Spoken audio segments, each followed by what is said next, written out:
Hello student, welcome to AFC classes. मैं पूजा शर्मा आप सभी का एनटीटी क्लास में स्वागत करती हूँ। तो हमने लास्ट लेक्चर में कवर किया था हमारा फर्स्ट चैप्टर चाइल्ड साइकोलॉजी यानी कि बाल मनोविज्ञान। आज हम उसी से आगे कंटिन्यू कर रहे हैं। चैप्टर सेकंड ओपन कर लो सभी अपनी बुक्स में, वहीं से आज हम कंटिन्यू करने जा रहे हैं। तो अपना चैप्टर सेकंड रहेगा child care and health topics यानी कि बाल कल्याण एवं स्वास्थ्य। ठीक है, फर्स्ट क्वेश्चन देखते हैं। स्वास्थ्य के कितने प्रकार हैं? प्रत्येक का संक्षेप में वर्णन करो। क्वेश्चन आप लोगों की स्क्रीन पे है, आप यहां से भी रीड आउट कर सकते हो। तो देखेंगे कि होता क्या है। ये कहते हैं कि स्वास्थ्य के कई प्रकार हैं, जिसमें हम बेसिकली 3 टाइप्स पढ़ेंगे। सबसे पहले शारीरिक, उसके बाद मानसिक और तीसरा पढ़ेंगे सामाजिक।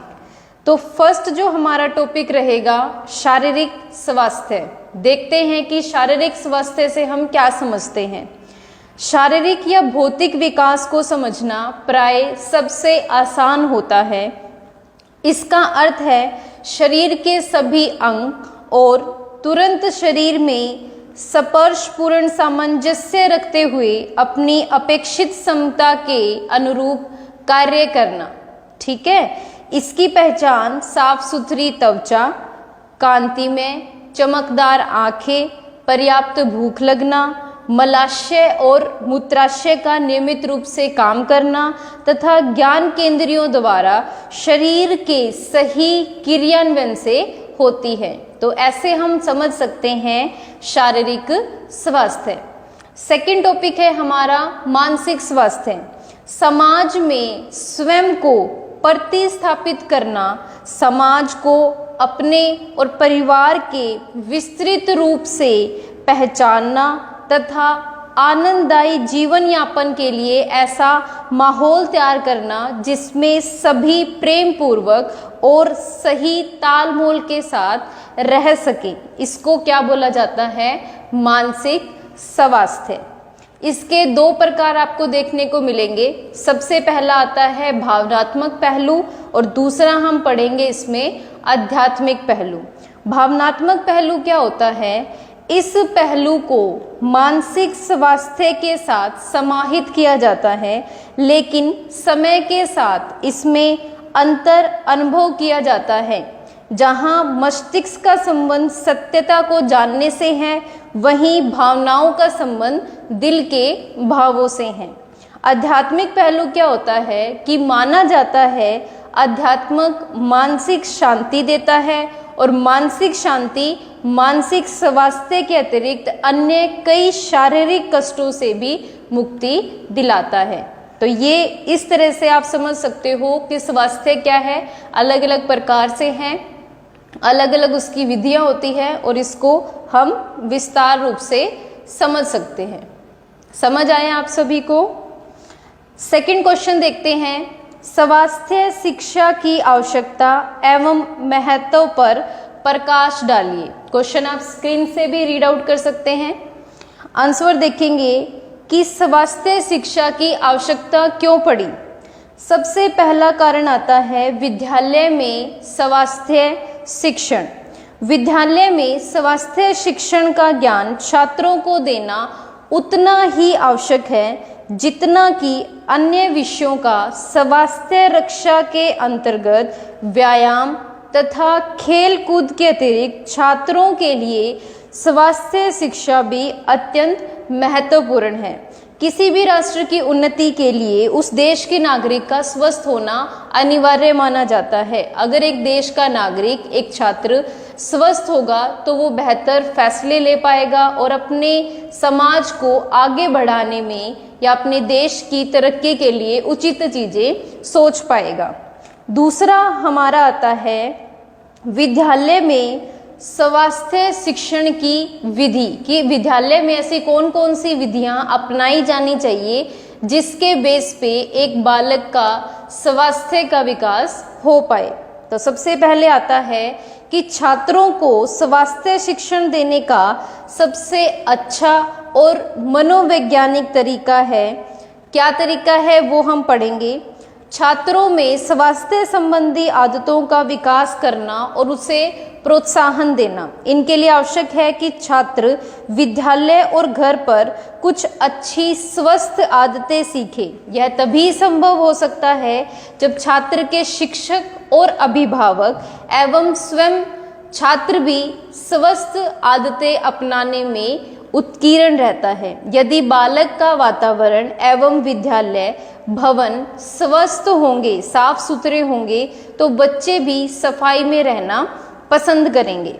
दूसरा हम इसमें पढ़ेंगे कि छात्रों को स्वास्थ्य शिक्षण देना, कि हमारे अगर स्कूलों में ही स्वास्थ्य के बारे में अच्छी शिक्षा प्रदान की जाने लगे तो बच्चे वहाँ से भी एक अच्छा स्वास्थ्य शिक्षण सीख सकते हैं।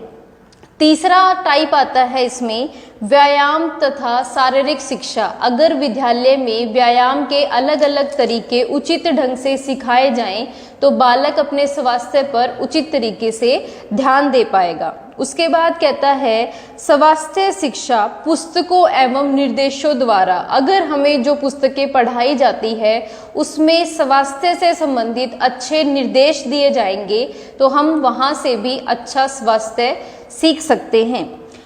उसके बाद हमारी फिफ्थ टाइप आती है समाज सेवा कार्यक्रम द्वारा, कि हम जिस माहौल में रहते हैं, जिस समाज में रहते हैं, वहाँ के कार्यक्रम कैसे हैं, उसका हमारे समाज पर क्या प्रभाव पड़ता है, वहाँ से भी हम इस चीज़ को काफ़ी हद तक सीख सकते हैं।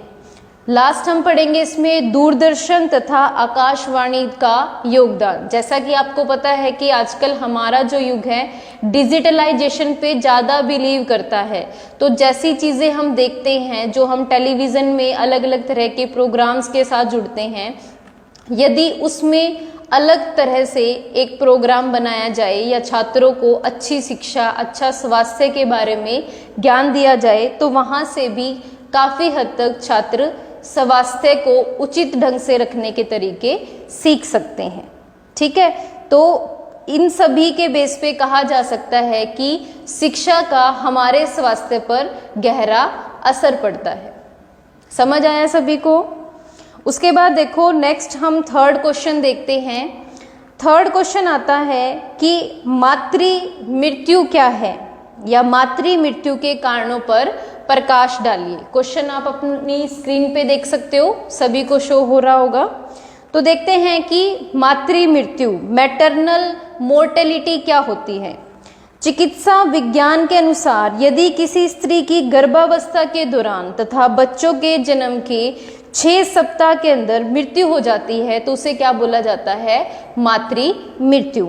इसका सीधा अर्थ है कि मृत्यु प्रजनन संबंधी कारण है। क्या क्या कारण हो सकते हैं? जैसे कि इसका आंकलन प्रति 1000 जीवित जन्म से किया जाता है।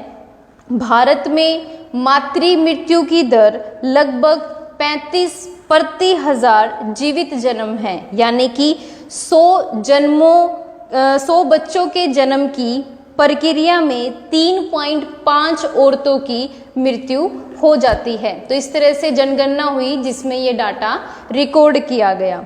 विश्व स्तर पर यह दर बहुत अधिक है तथा कुछ ही अविकसित देश ऐसे हैं जहां यह दर इससे कम है। ठीक है, एक बार कट कर दो। तो इस तरह से देखा गया है कि उत्तर प्रदेश में एक सर्वे करवाया गया जिसमें ये निकलकर सामने आया कि उत्तर प्रदेश में सबसे अधिक मातृ मृत्यु देखी गई है। कट करना एक बार, फैन ऑन ही रह गई। तो इस तरह से भारत के सभी राज्यों में एक सर्वे करवाया गया जिसमें यह निकलकर सामने आया कि उत्तर प्रदेश में सबसे अधिक मातृ मृत्यु देखी गई है। उसके अलग अलग कारण होते हैं, वही कारण हम आगे पढ़ेंगे। जैसे कि ज़्यादातर देखा गया कि उत्तर प्रदेश का जो इलाका है उसमें ज़्यादातर लड़कियों को 15 वर्ष होने तक ही ज़्यादातर 1/3 लड़कियों का विवाह कर दिया जाता है। प्रजनन आयु की 1/4 महिलाओं का वजन 35 किलो से भी कम पाया गया।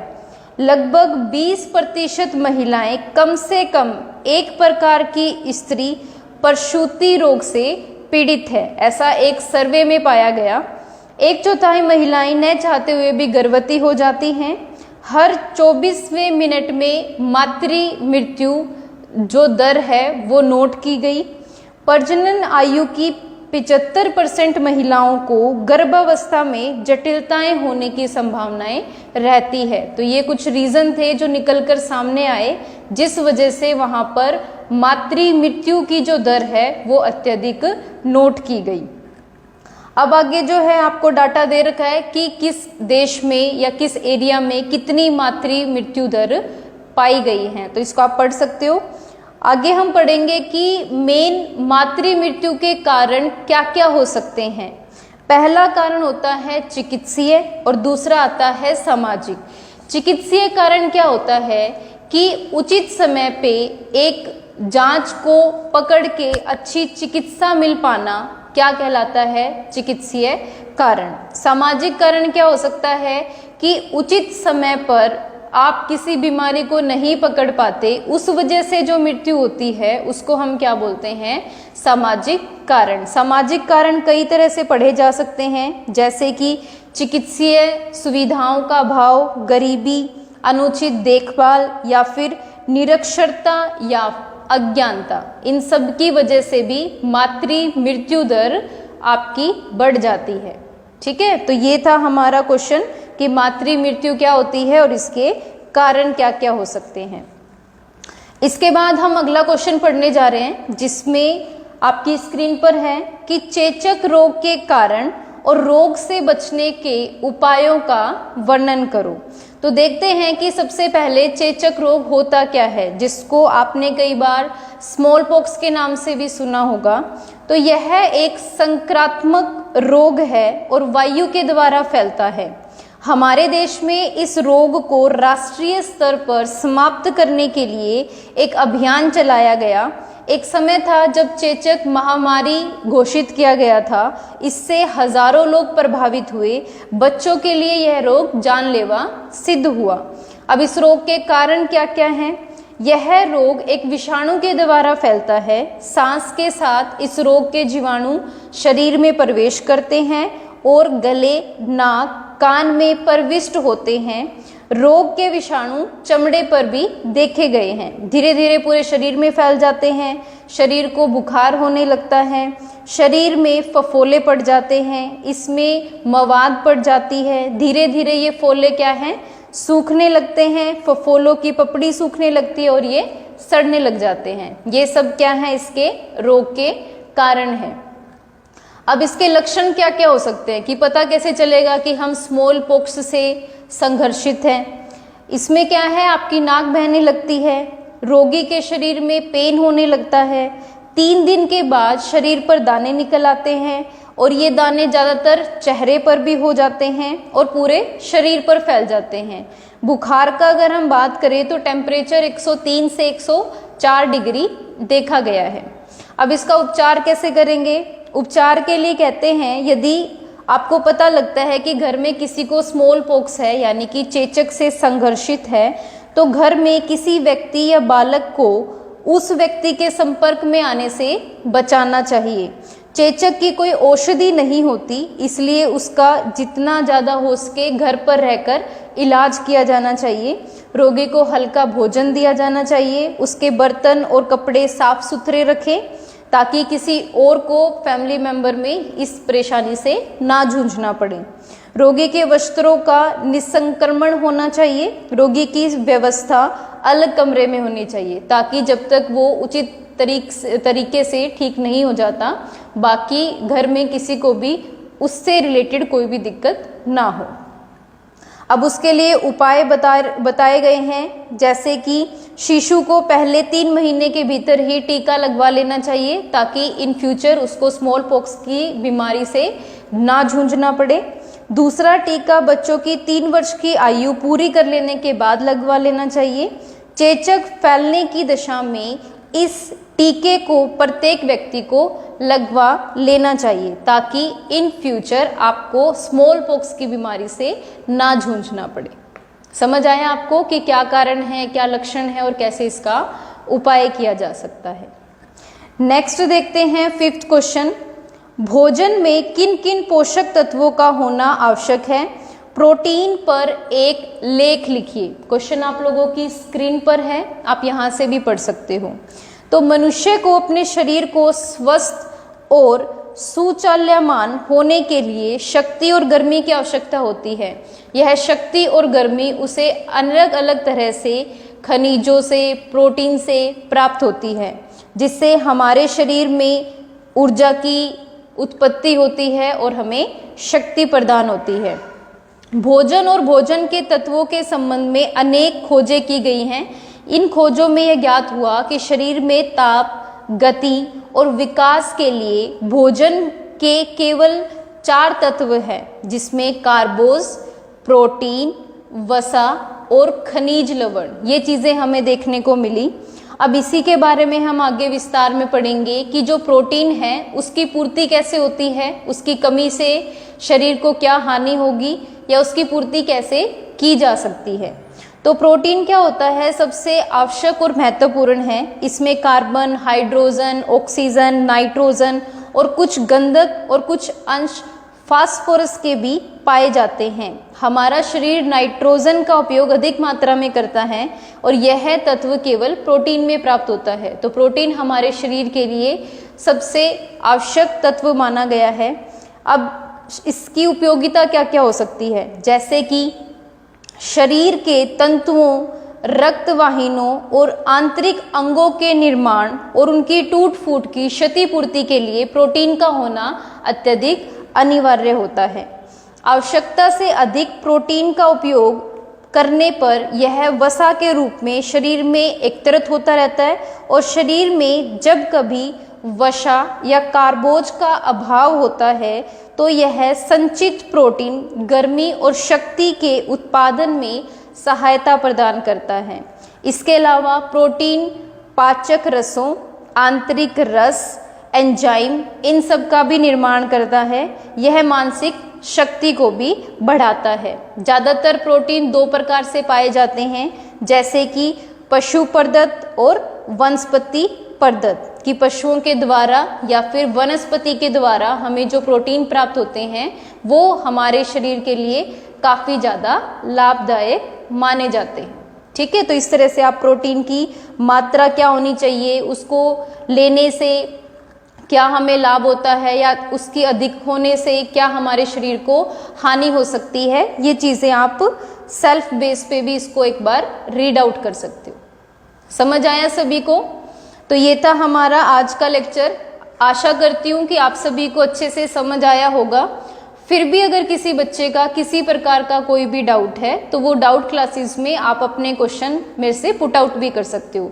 AFCA क्लासेस की तरफ से आप सभी के प्रॉपर डाउट लिए जाएंगे। आपको नंबर स्क्रीन पे स्क्रॉल हो रहा है तो आप यहाँ से भी नंबर को देख सकते हो। तब तक के लिए चैनल को लाइक करो, शेयर करो, सब्सक्राइब करो। धन्यवाद।